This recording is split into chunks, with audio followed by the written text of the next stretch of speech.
अस्सलामुअलैकुम जी। आज का हमारा टॉपिक है पार्टिकल फिजिक्स का चैप्टर 1 शुरू करने जा रहे हैं। What are the elementary particles. Production of elementary particles के बारे में देखेंगे कि क्या क्या मेथड होता है। फिर डिटेक्शन देखेंगे, एलिमेंट्री पार्टिकल्स को डिटेक्ट कैसे किया जाता है। फिर यूनिट्स देखेंगे कि पार्टिकल फिजिक्स में मोस्टली कौन से यूनिट्स इस्तेमाल होते हैं। तो शुरू करते हैं। पार्टिकल फिजिक्स क्या होती है? पार्टिकल फिजिक्स स्टडी है बुनियादी तौर पे जो बुनियादी कॉन्स्टिट्यूएंट्स होते हैं मैटर्स के, यानी एलिमेंट्री पार्टिकल्स। उनकी एलिमेंट्री पार्टिकल्स की प्रॉपर्टीज भी पढ़ेंगे और उनकी आपस की इंटरेक्शंस को देखेंगे कि किन फिनोमेना, किन थ्योरीज के तहत इनको पढ़ा जाता है, इनके मॉडल्स क्या क्या है। तो ये सारा कुछ हमारे पास पार्टिकल फिजिक्स में आएगा। पार्टिकल फिजिक्स को हाई एनर्जी फिजिक्स का नाम भी दिया जाता है क्योंकि बहुत सारे पार्टिकल जो होते हैं वो नॉर्मल सर्कमस्टांसिस में होते ही नहीं है, नजर ही नहीं आते या बनते ही नहीं है।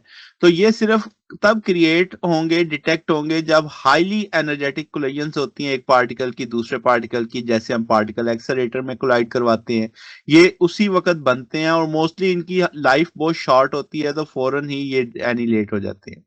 तो ये एक वजह होती है कि इसको हाई एनर्जी फिजिक्स का नाम भी दिया जाता है। अब अगर हम देखें कि एलिमेंट्री पार्टिकल को डिफाइन करवाना पड़े तो हम कहेंगे ऐसे पार्टिकल जिनका कोई भी सब स्ट्रक्चर ना हो, यानी वो किसी और चीज से मिलके बने हुए ना हो। सिंपल हमें यानी पता हो कि भाई यही सबसे बेसिक है।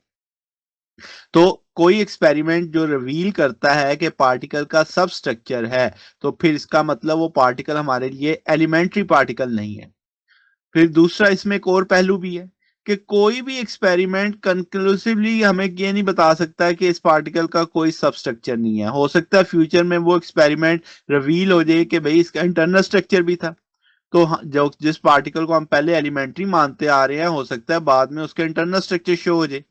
इस बात की एक हिस्टोरिकल डेवलपमेंट है। जैसे एटम्स किसी दौर में इंडिविजिबल माने जाते थे, फिर लेट 19 और अर्ली 20 सेंचुरी में पता चला कि इलेक्ट्रॉन और एटॉमिक न्यूक्लियस का एक स्ट्रक्चर होता है। इसका मतलब एटम एलिमेंट्री पार्टिकल नहीं है। फिर पता चला जो न्यूक्लियस है उसका भी सब स्ट्रक्चर होता है, यानी न्यूक्लियस कंपोज होता है प्रोटॉन और न्यूट्रॉन्स, जिसे हम न्यूक्लियन का नाम दे देते हैं। तो इसका मतलब ये हुआ न्यूक्लियन अभी इनिशियली इनको सोचा गया कि ये एलिमेंट्री पार्टिकल होंगे। फिर कुछ अरसे बाद यानी 1960-70 के इरा में पता चला न्यूक्लियन का इंटरनल स्ट्रक्चर होता है, यानी न्यूक्लियन को भी एलिमेंट्री पार्टिकल नहीं माना जा सकता। न्यूक्लियन किससे बनते हैं भाई? क्वार्क से। आज के दौर में क्वार्क को कंसीडर किया जाता है एलिमेंट्री पार्टिकल, जैसे इलेक्ट्रॉन भी हमारे लिए अभी एक एलिमेंट्री पार्टिकल है। आज के एक्सपेरिमेंट सिर्फ ये मानते हैं। हो सकता है कि मुस्तकबिल में कुछ और हो। तो ये जो लिस्ट है एलिमेंट्री पार्टिकल की, इसका ना ये फिक्स नहीं है। तो जो कंसेप्ट है एलिमेंट्री पार्टिकल का वो एक्सपेरिमेंटल डिपेंडेंट है और वो इवॉल्व हो रहा है वक्त के साथ साथ। उसमें चेंजेस आ रही हैं, जैसे जैसे एक्सपेरिमेंटल चेंजेस आएंगी। तो कोई गारंटी नहीं है कि जो पार्टिकल आज एलिमेंट्री है हो सकता है कल वो एलिमेंट्री ना रहे। तो अगर हम देखें प्रोडक्शन कैसे होगी, तो प्रोडक्शन एलिमेंट्री पार्टिकल जैसे हमने कहा कि परमानेंट नहीं है, वो डायनेमिक एंटिटीज हैं, यानी वो क्रिएट होंगे, डिस्ट्रॉय होंगे हाई एनर्जी इंटरेक्शन में। तो जैसे सिंपलेस्ट इलेक्ट्रॉन है वो प्रोड्यूस किया जा सकता है हीटिंग ए मेटल से। प्रोटॉन प्रोड्यूस किया जा सकता है हाइड्रोजन को आयनाइज करके। तो हम कहेंगे ये तो इजीली आइसोलेट हो जाते हैं, मगर बहुत सारे ऐसे हैं जिनको हाई एनर्जी एनवायरनमेंट रिक्वायर्ड होता है। तो सबसे बुनियादी अगर हम देखें प्रोडक्शन में, तो कॉस्मिक रेज का एक पहलू आता है। कॉस्मिक रेज क्या होती हैं? High speed high energy particles होते हैं। मोस्टली प्रोटॉन होते हैं, ओरिजिनेट करते हैं डीप स्पेस से। प्रोसेस में क्या होता है, जैसे ये पार्टिकल हमारी अर्थ के एटमॉस्फेयर में आते हैं, वो कोलाइड करते हैं गैस के एटम्स के साथ जो अपर एटमॉस्फेयर में होती है। वो एक सेकेंडरी शॉवर प्रोड्यूस करते हैं पार्टिकल्स का, जो जमीन की तरफ आता है। ऐसी ही इस शॉवर में पॉजिट्रॉन फर्स्ट टाइम डिस्कवर किया गया था, जो क्लाउड चैम्बर के अंदर। तो हम कहेंगे ये प्रोवाइड करते हैं free energy level for beyond the human technology currently achieve. यानी इतना एनर्जी लेवल होता है कॉस्मिक रेज के अंदर जो हमारी मौजूदा टेक्नोलॉजी से भी बहुत ज्यादा है। तो ये पार्टिकल जब अराइव करते हैं, ये इनकी अराइवल अनप्रडिक्टेबल है, अनकंट्रोल्ड है, और इनकी जो डेंसिटी होती है पार्टिकल की वो इंतहाई इंतहाई क्या होती है, यानी फ्लक्स कम होता है इनका, ये कहा जा सकता है। ऐसे कॉस्मिक रेज से जो ये हमारे पास एलिमेंट्री पार्टिकल हमें मिलते हैं। फिर अगली चीज है particle accelerator. Particle accelerator man made machine होती है जो डिजाइन की जाती है जब चार्ज पार्टिकल को घुमाया जाता है नियरली बहुत हाई स्पीड पे। जब एक दफा एक्सेलरेशन आ जाता है इन पार्टिकल्स को स्लैम किया जाता है स्टेशनरी टारगेट पे, जैसे हाइड्रोजन है, हेड ऑन कोलिजन करवाई जाती है। इसके नतीजे में जो इनकी डेब्रीज होती हैं वो हाई एनर्जी कोलिजन करती हैं, कंटेन होते हैं उनमें नए पार्टिकल जैसे पाइऑन, केनॉन, आपके म्यून्स और एंटी पार्टिकल्स। साइंटिस्ट जो है वो कंट्रोल करते हैं एनर्जी को और फोकस करते हैं इन पार्टिकल्स को with intense specific beam using the magnets. अब ये जो लिमिटेड होता है करंट इंजीनियरिंग डिजाइन और एक्सट्रीमली एक्सपेंसिव होता है बिल्ड करना। लार्ज हेड्रॉन कोलाइडर और होता है, यानी बहुत बड़े 2-2 किलोमीटर 3-3 किलोमीटर बड़ी ये मशीन होती है। तो इसका मतलब कॉस्ट भी इसकी बहुत ज्यादा हमें पड़ने वाली है।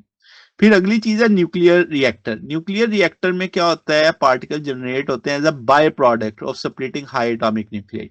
जैसे आप यूरेनियम 235 में हैवी न्यूक्लियाई जब ये फिशन में जाता है तो इसमें टू आपके पास इक्वल मास वाले आते हैं और साथ में एक आपके पास पार्टिकल्स भी निकलते हैं। जैसे न्यूट्रॉन असेंशियल है चेन रिएक्शन को मेंटेन करने के लिए, न्यूट्रिनोज आते हैं आपके पास मैसलेस पार्टिकल हैं और ये मैटर से इंटरेक्ट भी नहीं करते, बहुत कम। हाई एनर्जी इलेक्ट्रॉन्स होते हैं, बीटा पार्टिकल्स होते हैं, पोजिट्रॉन्स होते हैं, हाई एनर्जी इलेक्ट्रोमैग्नेटिक रेडिएशंस होती हैं। तो ये हमारे पास बहुत इंटेंस और कांस्टेंट फ्लक्स वाला स्पेसिफिक पार्टिकल्स आते हैं, यानी हर तरह के नहीं होंगे, स्पेसिफिक ही होंगे, जैसे न्यूट्रॉन्स और न्यूट्रिनो टाइप। तो ये प्रोडक्शन की एक सेंस आ गई। अब अगर हम डिटेक्शन की बात करें एलिमेंट्री पार्टिकल्स की, तो एलिमेंट्री पार्टिकल डिटेक्ट करना एक कम्प्लेक्स प्रोसेस है, क्योंकि सब एटॉमिक एंटिटीज होती हैं, बहुत ही छोटी होती हैं, जो इंसानी आंख से तो देखी नहीं जा सकती। तो हम डिपेंड करते हैं इनके इफेक्ट्स पे, ऑब्जर्वेबल इफेक्ट्स। ये जो पार्टिकल अपना इफेक्ट पीछे छोड़ जाते हैं जब ये इंटरेक्ट करते हैं किसके साथ, मैटर के साथ। तो सबसे बुनियादी जो मैकेनिज्म है वो आयनाइजेशन का है। यानी जितने भी डिटेक्टर होंगे जो इन पार्टिकल्स को डिटेक्ट करने वाले, उनका जो बुनियाद होगी वो क्या होगी, आयनाइजेशन होगी। जब हाई एनर्जी पार्टिकल पास करता है मैटर के अंदर से तो इलेक्ट्रॉन को नॉक ऑफ कर देता है, आयनाइजेशन कर देता है, तो वहां पे एक ट्रेल ऑफ आइंस पैदा हो जाती है। ये आइंस एक्ट करते हैं सीड के तौर पे या एंकर्स के तौर पे inside the indicator, visible indicator. जैसे क्लाउड चैम्बर के अंदर जो आइंस हैं वो ट्रिगर करते हैं formation of liquid droplet. Bubble chamber में क्या होता है कि भाई बबल चैम्बर में आपके पास जो टाइनी बबल वेपर्स होते हैं सुपर हीटेड लिक्विड के अंदर, वो फॉर्मेशन होती है उनकी। स्पार्क चैम्बर के अंदर बात करें तो एक कंडक्टिव पाथ होता है इलेक्ट्रिकल स्पार्क का। तो एक मेथड हो गया। अब कुछ ऐसे भी तो पार्टिकल्स होंगे जो न्यूट्रल होंगे, जिन पे कोई चार्ज नहीं होगा, जैसे न्यूट्रॉन्स है, न्यूट्रिनोज है। ये तो आयनाइजेशन नहीं पैदा करते, तो नतीजतन क्या होता है, ये इनविजिबल रहते हैं स्टैंडर्ड डिटेक्टर्स में और इनका कोई ट्रैक नहीं आता। तो हम इनकी प्रेजेंस देखने के लिए दो अलग अलग मेथड लगाते हैं। एक को कहते हैं वर्टिक्स रिकंस्ट्रक्शन। हम जो विजिबल पाथ है उसको एनालाइज करते हैं चार्ज पार्टिकल को जब वो प्रोड्यूस होता है, जब न्यूट्रल पार्टिकल डिके करता है या इंटरेक्ट करता है। फिर कंजर्वेशन लॉ लगाते हैं कि भाई आपकी एनर्जी और मोमेंटम को कंजर्व रखने के लिए, यानी जो इंटरेक्शन पॉइंट है vertices to fill the blank of the missing path. तो इस तरीके से इनकी प्रेजेंस पता चल जाती है कि भाई इसका यहाँ पे मौजूदगी होनी चाहिए किसी ऐसी चीज की। तो मैग्नेटिक फील्ड की बात करें तो जो मॉडर्न डिटेक्टर्स हैं वो प्लेस किए जाते हैं पावरफुल मैग्नेट्स के अंदर, जिससे क्या होता है जो पाथ जाहिर charge magnetic field charge particle पे फोर्स लगाएगी वो सर्कल में घूमेगा। तो जो कर्व ट्रिजेक्ट्री है उसको देखते हुए हम चार्ज का पता चला लेते हैं कि ट्रैक टेल करता है कि चार्ज पॉजिटिव है या नेगेटिव, यानी उसके फील्ड के लिहाज से फोर्स लगती है, जिधर वो मुड़ता है उस लिहाज से उसकी डायरेक्शन पता चल जाती है और पॉजिटिव नेगेटिव का पता लग जाता है। फिर मोमेंटम की बात करें तो मैग्नेटिक फील्ड के अंदर जब चार्ज पार्टिकल के पास मोमेंटम होता है, चूंकि वो मूव कर रहा होता है, तो सर्टन रेडियस होता है उसका। तो हम कहेंगे साइक्लोट्रॉन फार्मूला से रेडियस पता चल जाता है Pc/Qb। तो इस फार्मूले से पता चलता है कि जो रेडियस है वो डायरेक्टली प्रोपोर्शनल है मोमेंटम के। तो हम कर्वेचर को मालूम करते हुए अगर पार्टिकल का क्या निकाल लेते हैं, मोमेंटम निकाल लेते हैं। तो इस तरीके से पार्टिकल की डिटेक्शन होती है। अब अगर हम यूनिट्स की बात करें तो जो जूल है या ग्राम है सब एटॉमिक के लिए तो इस्तेमाल नहीं होगा, क्योंकि ये बहुत बड़े यूनिट हो जाएंगे। जबकि हम फील्ड यूज करते हैं इलेक्ट्रॉन वोल्ट टाइनी यूनिट्स हमें चाहिए होते हैं क्योंकि सब एटॉमिक पार्टिकल है। तो इलेक्ट्रॉन वोल्ट वो एनर्जी होती है जो इलेक्ट्रॉन गेन करता है जब वो 1 वोल्ट के पोटेंशियल डिफरेंस से एक्सेलरेट करता है। ठीक है, 1 इलेक्ट्रॉन वोल्ट इक्वलेंट होता है 1.6 × 10⁻⁻⁹ जूल के। तो हम कहेंगे kilo electron volt atomic physics में इस्तेमाल होता है, न्यूक्लियर फिजिक्स में mega electron volt, particle physics में giga electron volt, high energy accelerator में टेरा इलेक्ट्रॉन वोल्ट। मैस और मोमेंटम की मदद लेते हैं। जो आइंस्टाइन की इक्वेशन है is equal to MC square या इज इक्वल टू पीसी, यहां से मैस और मोमेंटम निकाला जा सकता है इन टर्म ऑफ एनर्जी। अब एनर्जी तो हमें पता लग गई इलेक्ट्रॉन वोल्ट में है, चूंकि हम पार्टिकल या न्यूक्लियर फिजिक्स में जाएंगे तो mega electron volt divided by C square, तो मैस आ जाएगा, या giga electron volt over C square. इसी तरह मोमेंटम की बात करें तो एनर्जी बटा आपके पास सी आ जाएगा, तो मेगा इलेक्ट्रॉन वोल्ट या गीगा इलेक्ट्रॉन वोल्ट बाई सी आ जाएगा। तो इस तरीके से हम मैस और मोमेंटम को एक्सप्लेन करते हैं। अब थ्योरेटिकल फिजिक्स के अंदर सम टाइम सी और एच को 1 कर दिया जाता है ताकि हमारा वो रिजल्ट यानी सिंप्लीफाई रहे इक्वेशन।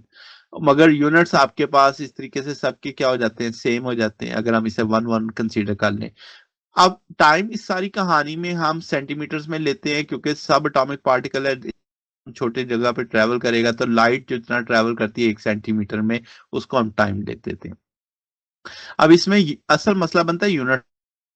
डायमेंशनली करेक्ट करने के लिए सी और एच को हमें डायमेंशन यानी उसके यूनिट्स लगाने पड़ेंगे ताकि आपके साइन मैच होते रहे, इक्वेशन मैच होती रहे। तो ये हमारे पास आज का पहला टॉपिक था। अगर आपको इसमें कोई बात पूछनी हो, कोई डाउट हो, कोई राय हो, तो वो नीचे कमेंट्स में बताइएगा। अगर आपको टॉपिक अच्छा लगा हो तो काइंडली सब्सक्राइब और शेयर कर दीजिएगा दोस्तों के साथ। ओके, अल्लाह हाफिज।